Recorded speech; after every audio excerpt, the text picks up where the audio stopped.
nous sommes encore avec mon amboka Hubert Kibambe, Azali analyste politique.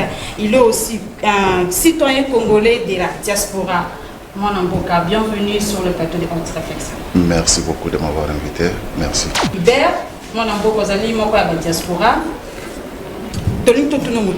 Comment définissez-vous le phénomène combattant initié par la diaspora congolaise et c'est quoi son apport sur le changement de la République démocratique du Congo? C'est un mode de vie, mon phénomène.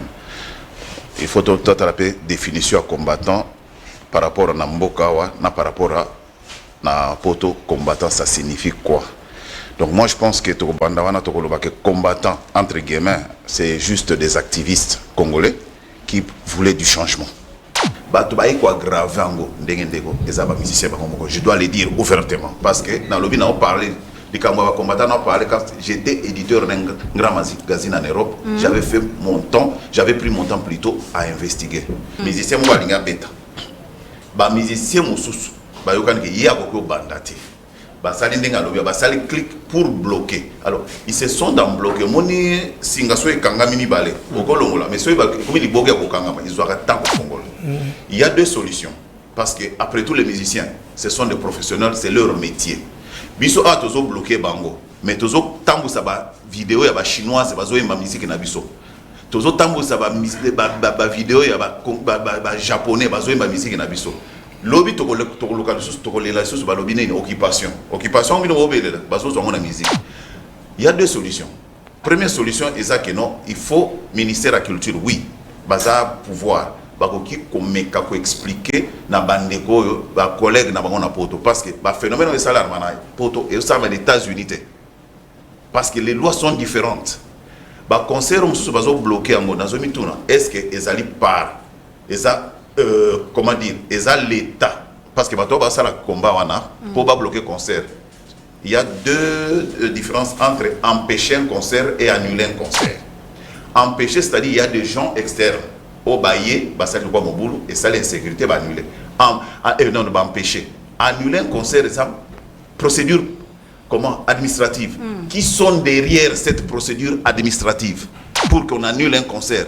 C'est-à-dire comme ça on annule, il n'y a pas eu de marche, il y a eu une procédure. Alors, Batouana, ce ne sont pas des gens de la rue, hein. Ce sont des gens qui maîtrisent bien l'administration pour que, et comme décision préfet ton maire d'une ville a dit que non, on a annulé. Alors, c'est là où Nazo rejoint peu les choses que non, les musiciens vont se mettre d'abord d'accord. Parce que pour que Mikanda va annuler, il y a cette junte intelligente, les musiciens, ou une deuxième comme Mikanda.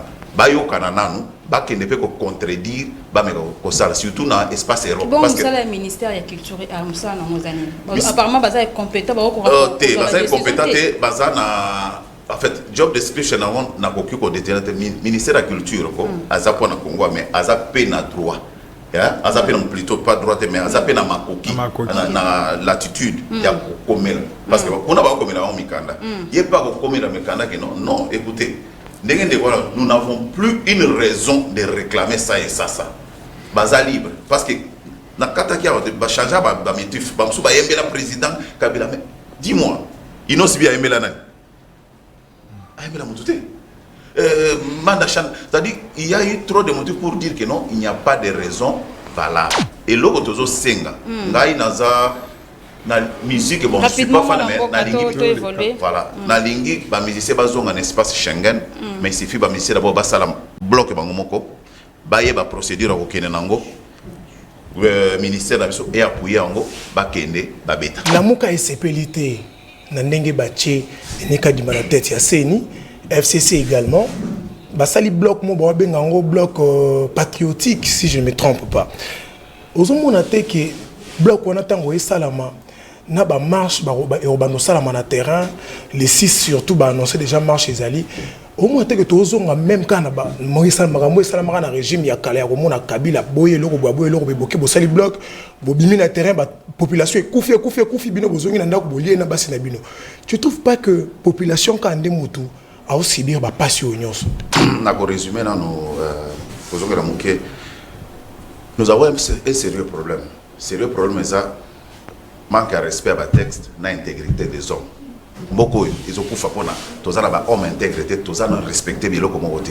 Et ça nga passe mokolo ndeko Joseph Kabila Lobana journal Washington Post na New York en 2010 je pense que je manque 15 personnes et ça l'a passé.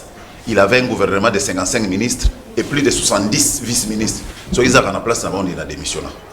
Tu vois un peu? Ça signifie que tozangi bato intègre.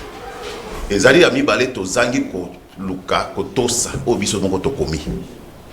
Ndeko Kadima avaba ponae balobi na charte ya baoba ponaki balobi que non on doit le faire par consensus. S'il n'y a pas consensus, on passe au vote. N'est-ce pas? Maintenant, il n'y a pas eu consensus, il y a eu vote. Vous voulez maintenant qu'on rentre au consensus, mais soyez quand même sérieux. Donc vous n'êtes pas intègre, vous n'êtes pas des hommes sérieux.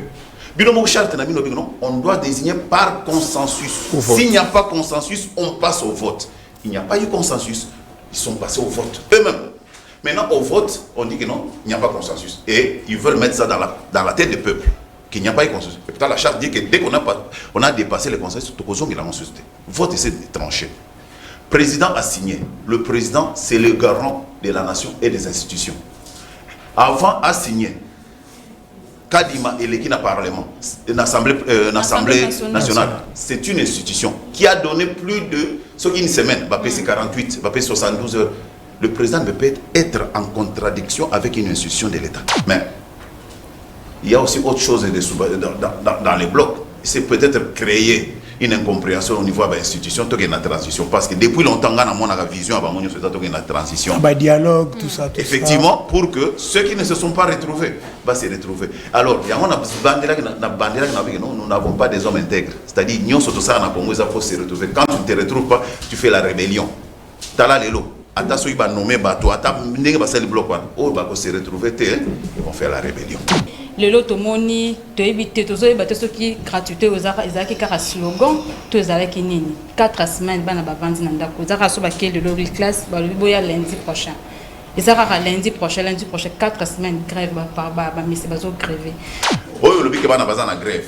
Il faut identifier dans nos écoles nini quel genre d'école bazana grève. Je ne pense pas qu'ils avaient école nyonso. Ils avaient école la tendance mogo ils en grève. Il y a un conflit d'intérêts entre cette tendance, il y a école wana, na peut-être exécution, il y a mesure à gratuité. Et c'est par là qu'il faut mettre les gens sur la table. Moi, peut-être vous n'allez pas me poser la question. Moi, je vais même précipiter à dire que non, j'invite ou j'ai Kobon de la ministre renseignement pas trouver solution. On ne peut rien faire avec en prenant des décisions drastiques. Français, anglais, merci beaucoup.